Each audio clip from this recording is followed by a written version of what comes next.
I'm doing good. Thanks for asking. How about yourself? I'm very well, thank you. That's good to know. So, Nikki, so today we're going to be talking about the film Crescent City. You are playing Jacqueline Waters, an additional police officer or agent that is helping out the Brian Sutter and Luke Carson for the case behind the mysterious app. And wanted to start off the bat. How was it for you to get into your character? Jacqueline's a very complicated character. There's so many layers to her, as there are with all the characters in this, which is what makes it so fun, is we've all got stuff that we're hiding and covering up. And it seems to be that the job line that we've chosen brings that out in all of us, which makes it a fun ride of trying to work out who did what. And the movie, as you see, has surprises along the way and you don't see certain things coming. And when you look into the history of Jacqueline, you can understand why I guess she makes some poor decisions. She's in a lot of pain and desperation. She also has quite a good heart too. So there's a lot of, we're all torn in different directions in who to trust and who to be loyal to. And sort of that sort of carries out through this entire story of these detectives and cops. And, so with a lot of surprises, which makes it fun. And being the fact that I've seen you in many other roles, what would be something that calls your attention fully to your character, Jacqueline, in this film? She's a pretty powerful sort of tomboy. She's a bit badass, and she's a really fun character to play. I think a lot of women would have thoroughly enjoyed to play Jacqueline. She's got great deal amount of layers, and she's also, I'm getting to work with great, powerful male actors in our business who are award-winning actors. So, they will also enhance Jacqueline and her journey and their characters and getting to collaborate all together. We had such a journey in a short period of time, but the chemistry between everybody was so authentic and real. That's the beauty of working with such, great actors. And so there were so many yeses to why I chose Jacqueline and her journey. And obviously the director, RJ, and I, we have known each other for 17 years. I did one of my first movies that he produced in Edinburgh when I moved to LA. So this was our time to come back together and work together. And, he said to me, I always saw you as Jacqueline. So I was like, great. Having that support from the director already early on. And, so it all comes together in the end, right? Well, that's amazing. And what caught your attention of, obviously I imagine that there were, I had the word right there in the tip of my tongue. There is auditions. There it is. There's auditions. There's a lot of process behind this. But how was it that this project caught your attention? How was it that you were like, yes, I want to play Jacqueline? How was that process? And as well, what key factor of Jacqueline was that you were like, yes, this is something that I would like to add to the characters that I've made beforehand? She's you could look at Jacqueline a few different ways, but there's a lot of layers to Jacqueline, like there are in humans in real life, anyway. And luckily in this particular case, RJ, our director, who we have history, who I've worked with before, when he was put this together, he thought of me, of Jacqueline. So we got together and had a conversation about the script. He told me all about her and really sold me to Jacqueline, the character. And I was like, I love her. She sounds amazing. And then, they cast the other actors involved, and that always brings a whole different level to the movie and the characters. And you can start seeing everyone come to life. It really is a group. We evolve as a group. We evolve as a team.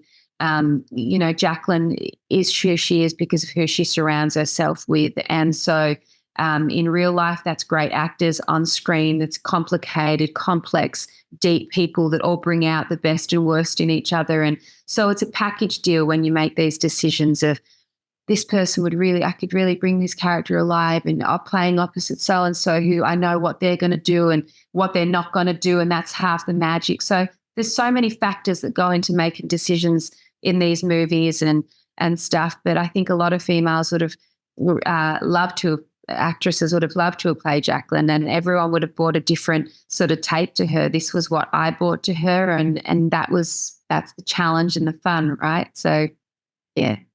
Being the fact that the movie centralizes a lot in an application or an app, something that we use day to day basis as well. Let it be on your computer, on your smartphone. Uh, how how how did the film did the film make you a little bit much more cautious in how applications or apps are being used nowadays? Being the I fact that all of our information, some of these apps have our information, and sometimes they sell it to other companies. Did this bring you a little bit much more cautious on like how apps are being used nowadays?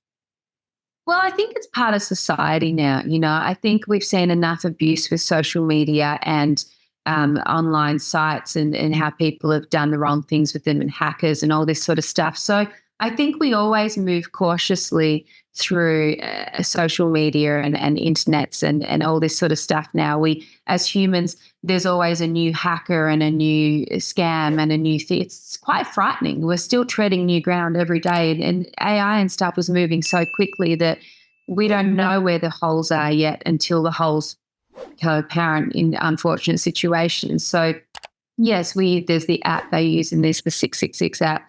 That's pretty on the nose. As we know, that's relatively most represents the devil's sign 666. So you know that this website's going to be a little shady already off the bat. It's pretty on the nose. But in general, yeah, we're all navigating our way through this AI world and stuff. So there's going to be holes and glitches and people abusing it. So yeah, it makes sense to put, if you're making a movie in real time, you need to infiltrate phones, because everyone has a phone. You need to infiltrate the computers and apps, because it's part of society now, whether we like it or not.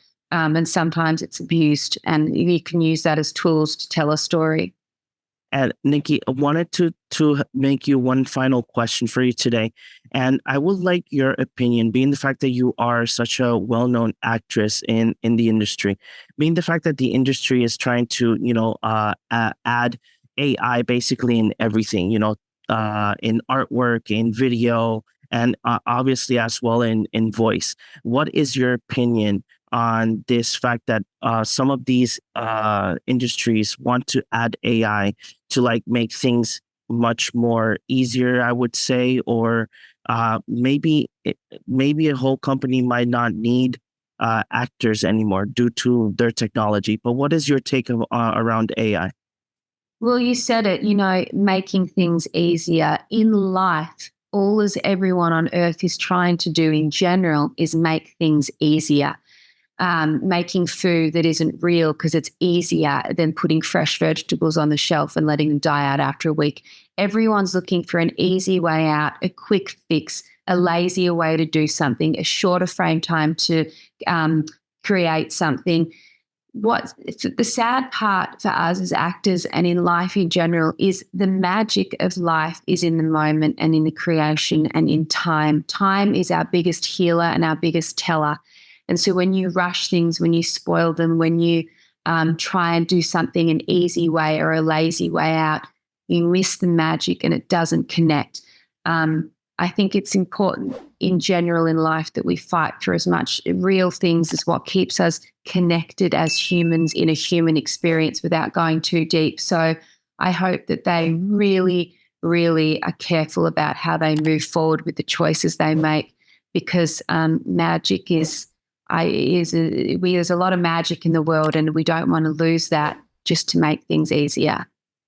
Now, that amazing words, Nikki. Thank you very much for giving us the time to talk about Crescent City and your character. And I hope everybody enjoys the film as much as I did, and hope to see you again in another project. Thank you, love. It was nice to chat to you. Thank you. Thank you very much. Bye bye.